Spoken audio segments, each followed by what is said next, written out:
బామ చెప్పిన చిన్న నీతి కథ. మంచి నడవడికే గొప్ప ఆభరణం. ఒక ఊరిలో చిన్న అనే తెలివైన బాలుడుండేవాడు. కానీ అతనికి ఒక చిన్న అలవాటు ఉండేది. పెద్దలు మాట్లాడుతున్నప్పుడు మధ్యలో మాట్లాడేవాడు. ఇంట్లో వస్తువులను ఎక్కడ పడితే అక్కడ పడేసేవాడు. ఎవరైనా సహాయం అడిగితే తర్వాత చేస్తాను అని వెళ్ళిపోయేవాడు. ఒకరోజు సాయంత్రం అతన్ని తన దగ్గరకు పిలిచి ఇలా చెప్పింది.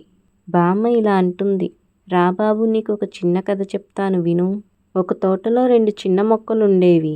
ఒక మొక్క తోటమాలి చెప్పినట్టు నీళ్లు తాగేది, గాలిని ఆస్వాదించేది, నిటారుగా పెరిగేది. మరో మొక్క మాత్రం వంగి ఉండేది, ఎవరు చెప్పిన మాట వినేది కాదు. కొన్ని నెలల తర్వాత మొదటి మొక్క పెద్ద చెట్టై అందరికీ నీడ, పళ్ళు ఇచ్చేది. రెండో మొక్క మాత్రం సరిగ్గా పెరగలేక ఎండిపోయింది. బామ్మ నవ్వుతూ చెప్పింది, బాబూ, మనిషి కూడా ఆ మంచి మొక్కలాగే నవ్వుతూ ఉండాలి. పెద్దల మాట వినాలి, మర్యాదగా మాట్లాడాలి, నిజాయితీగా ఉండాలి, ఇతరులకు సాయం చేయాలి. మంచి నడవడిక ఉన్నవారిని అందరూ ప్రేమిస్తారు, గౌరవిస్తారు. చిన్నాకు తన తప్పు అర్థమైంది. ఆ రోజు నుండి పెద్దలకు నమస్కారం చేస్తున్నాడు. మర్యాదగా మాట్లాడటం, ఇంటిని శుభ్రంగా ఉంచటం, అందరికీ సహాయం చేయటం ప్రారంభించాడు. కొన్ని సంవత్సరాల తర్వాత చిన్న చదువులోనూ మంచి నడవడికలోనూ అందరికీ ఆదర్శంగా నిలిచాడు.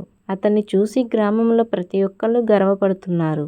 బామ్మ చివరిగా చెప్పింది, బాబు, విద్య మనిషిని తెలివైన వాడిని చేస్తుంది, కానీ మంచి నడవడిక అతన్ని గొప్ప మనిషిని చేస్తుంది. నువ్వెప్పుడు వినయంగా, నిజాయితీగా, ప్రేమగా ఉండి జీవితంలో ఎంతో ఉన్నత స్థాయికి ఎదగాలి. నీ మంచి ప్రవర్తనే నీ భవిష్యత్తును ప్రకాశవంతం చేస్తుంది. ఈ కథకి బామ్మ చిన్న నీతి చెప్తుంది.